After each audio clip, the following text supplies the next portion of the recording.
नमस्कार दोस्तों, मैं हिम्मत से एक बार फिर आपके सामने उपस्थित हूँ एक नए विषय को लेकर।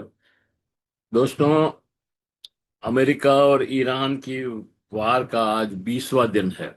ये जो लड़ाई है, ये आज 20वें दिन में प्रवेश कर गई है। और जैसे जैसे आगे बढ़ रही है, वैसे वैसे भयंकर होती जा रही है, भयंकर। अली जानी, ईरान के जो सुप्रीम लीडर के बाद जो सुरक्षा के जो हेड थे, अली जानी, उनकी मृत्यु हो गई। और उन्हें मार दिया गया एक्चुअली। तो उसी रात उसके बाद से जो है, ईरान ने इसराइल पर जबरदस्त हमले किए। जबरदस्त, मतलब लगभग 300 मिसाइलों से हमला किया।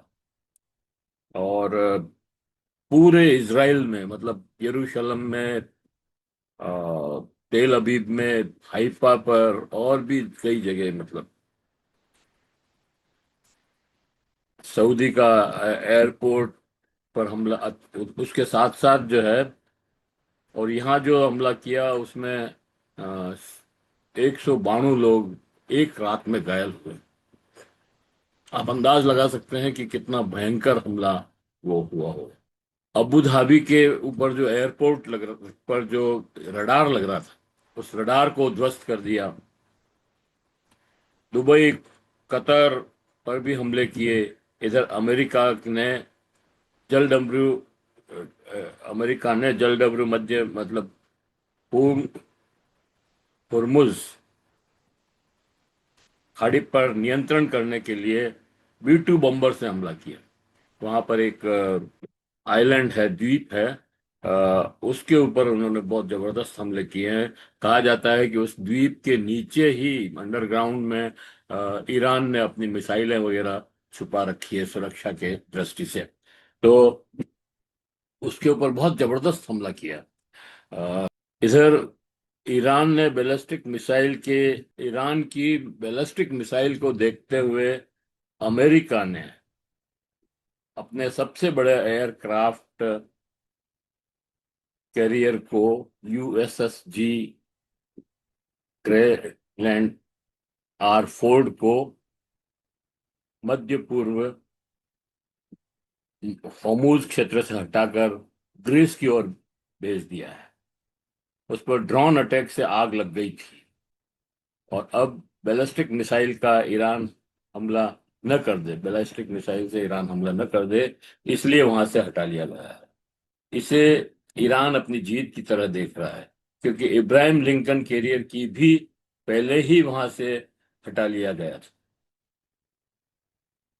क्योंकि उसके ऊपर भी 4 बैलिस्टिक मिसाइल ने हमला किया था।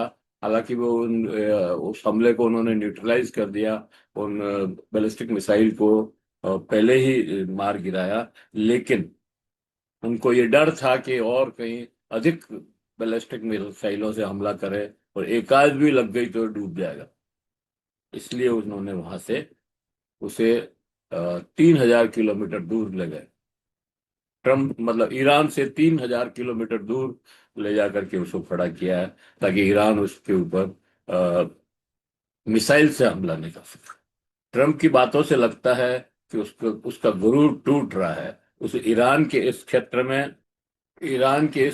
में ही नहीं, वाशिंगटन में भी अपनों के साथ एक लड़ाई, मतलब वो लड़ाई कोई ये हथियारों से नहीं लड़ी जा रही है, लेकिन अपने व्हाइट हाउस में भी एक ही लड़ाई उसको लड़नी पड़ रही है।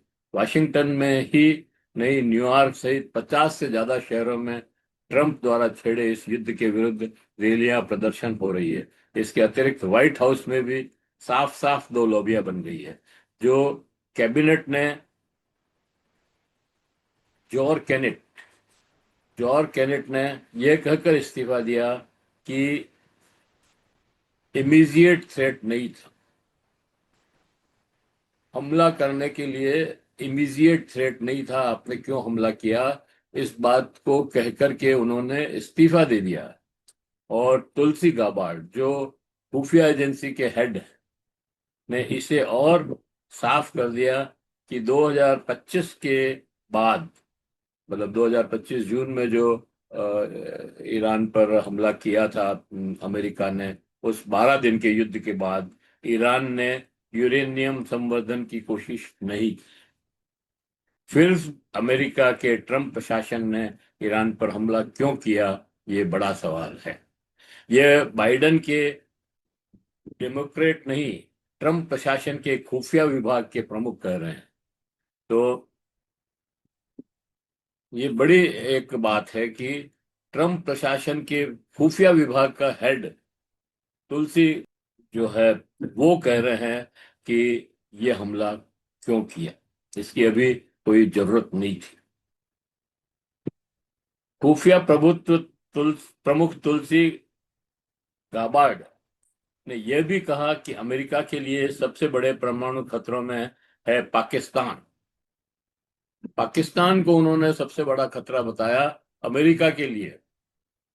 उन्होंने ईरान, चीन, रूस और उत्तरी कोरिया को उन देशों के रूप में भी नामित नहीं किया जो ऐसी क्षमताएं रखते हैं और वो क्षमताओं का विकास कर रहे हैं जो अमेरिका को खतरे में डाल सकते हैं। सीनेट इंटेलिजेंस कमेटी के समक्ष बुधवार को पेशी के दौरान तुलसी गबार्ड ने कहा कि रूस, चीन, उत्तर कोरिया, ईरान और पाकिस्तान ऐसे देश हैं जो लगातार नए और उन्नत मिसाइल सिस्टम विकसित कर रहे हैं। इन मिसाइलों में परमाणु और पारंपरिक दोनों तरह के हथियार ले जाने की क्षमताएं हैं। कहने का मतलब यह है कि ट्रंप प्रशासन के अंदर ही ईरान पर हमले का विरोध खुलकर शुरू हो गया है। कि कांग्रेस में तो हो ही रहा है, रिपब्लिकन तो उसका विरोध कर ही रहे हैं, सॉरी डेमोक्रेट्स तो, रिपब्लिकन्स में भी विरोध शुरू हो गया है और लगातार दो लॉबी बन गई। ट्रंप शासन यहूदी लॉबी और इसराइल के प्रधानमंत्री नेतन्याहू के प्रभाव में फंसकर एक गलत फैसला कर बैठे हैं। अब स्थिति यह है कि इस युद्ध से बाहर निकलने का रास्ता खोज रहे हैं।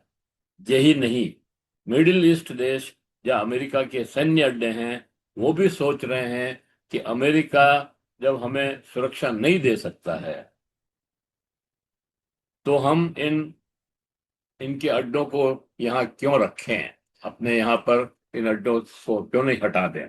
मतलब ये एक यहाँ तक बात पहुंच गई है कि इन अड्डों को यहाँ से हटाया जाए, क्योंकि जब ये सुरक्षा तो दे ही नहीं रहे हैं। जब सुरक्षा नहीं दे रहे हैं तो इनका काम क्या है। इनको हम अपने देश को दूसरे देशों पर हमला करने के लिए थोड़ी इनको इनके ये सैन्य अड्डे बनवाए। ये सैन्य अड्डे हमने, इनका जो खर्चा हम उठा रहे हैं ये हमने इसलिए बनाए हैं कि हमारी सुरक्षा हो, लेकिन हमारी सुरक्षा तो हो नहीं रही है। तो इन्होंने इनको हटाने का सोच कर रहे हैं, मतलब अभी हटाने का तय नहीं किया है लेकिन सोच रहे हैं। इसराइल इसराइल ने लेबनान की राजधानी बैरूत में आवासीय इमारतों पर हमले किए हैं।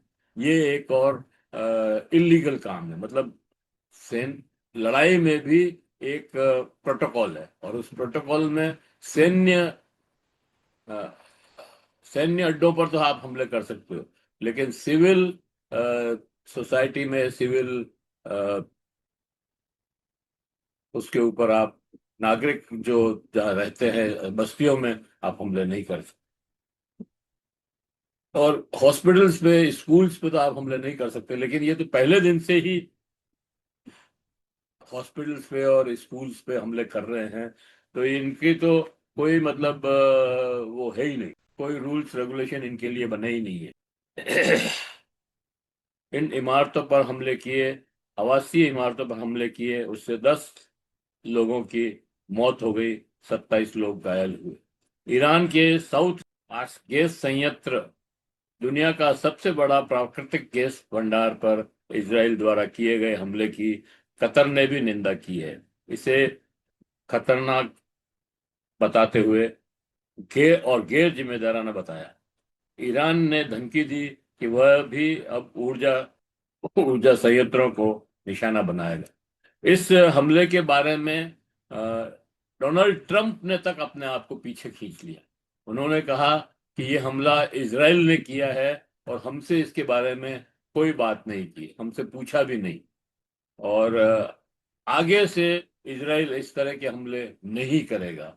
मतलब ट्रम्प साहब को भी ये हमला ठीक नहीं लग रहा है कि गैस संयंत्रों पर हमला करना, इससे पूरे विश्व की अर्थव्यवस्था बिगड़ जाएगी। इससे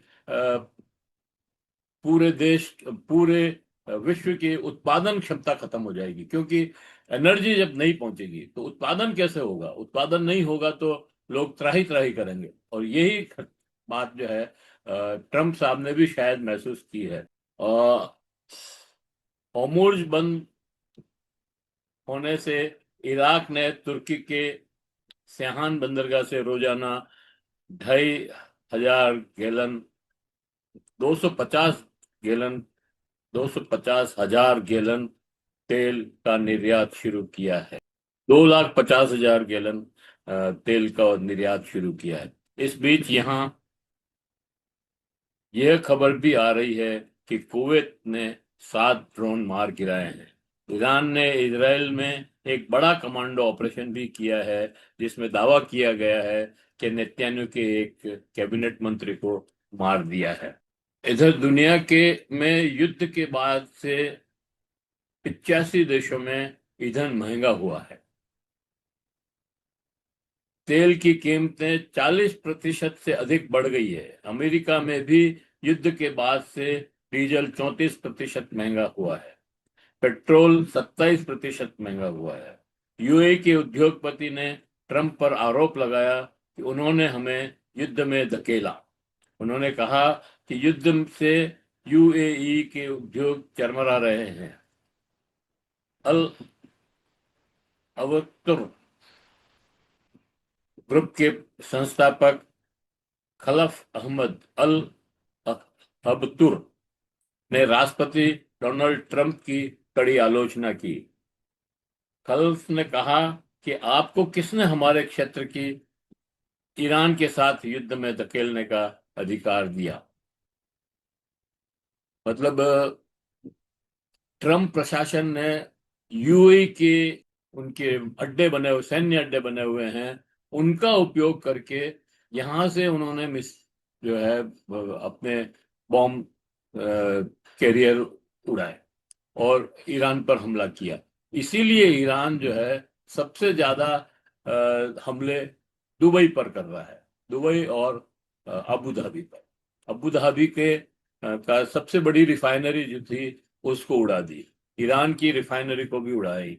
और सऊदी अरब के जो एक दूसरी रिफाइनरी थी उस पर भी हमला बोला। इस तरह से मतलब ईरान उन जगहों को खत्म कर रहा है जहां पर अमेरिका के इंटरेस्ट हैं। कहा जाता है कि इन रिफाइनरियों में अमेरिका का बहुत सारा इन्वेस्टमेंट है। उन्होंने पूछा, ट्रम्प से पूछा कि आपने नुकसान का आंकलन किया है, कितना नुकसान होगा हमारे को? आपने ऐसे ही हमारे को धकेल दिया उसमें। जापान, दक्षिणी कोरिया, यूरोप, पाकिस्तान, दक्षिण पूर्व एशिया, म्यांमार, श्रीलंका, वियतनाम, सभी देशों में पेट्रोल, डीजल और गैस की किल्लत के चलते महंगाई बढ़ती जा रही है। कहीं ओड इवन प्रणाली लागू कर रहे हैं तो कहीं वर्क टू होम चालू किया है ताकि ईंधन का कम खर्च हो। तो ये दोस्तों स्थिति इस समय पूरे विश्व की है और भारत इसमें कहीं नहीं है। भारत तो कहा गया था कि विक्रांत को भारत ने जल डमरू मध्य खाली कराने के लिए भेजा है, लेकिन ये बात सही नहीं है। विक्रांत को भेजा जरूर है, लेकिन जल डमरू मध्य को खाली कराने के लिए नहीं। अपने जो वहां से बाहर ये जो टैंकर आ रहे हैं गैस और पेट्रोल के, उनकी निगरानी के लिए, उनकी सुरक्षा के लिए भेजा है। तो इस गलतफहमी में न रहें कि हमारे युद्धपोत वहां जाकर के ये जल डमरू मध्य को और हॉर्मुज के को नियंत्रण को हटा देंगे, ये नहीं। लेकिन हाँ, ये बात सही है कि नरेंद्र मोदी ने कहा है कि हरमुज से सप्लाई नियंत्रण सप्लाई जो है लगातार होनी चाहिए। इसका क्या मतलब है? इसका मतलब यह है कि अमेरिका का नियंत्रण वहां से हटे, ईरान का नियंत्रण वहां से हटे। तो एक तरह से उन्होंने अमेरिका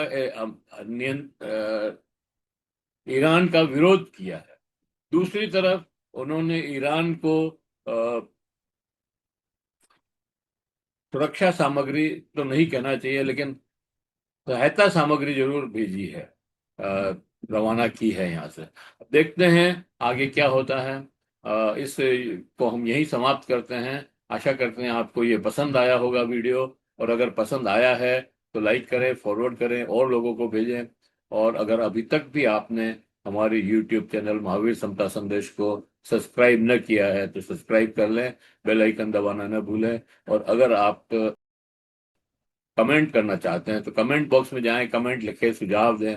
आपके कमेंट और सुझाव हमें और बेहतर करने की ओर अग्रसर करेंगे। जय हिंद, जय भारत। मिलते हैं किसी और वीडियो के साथ।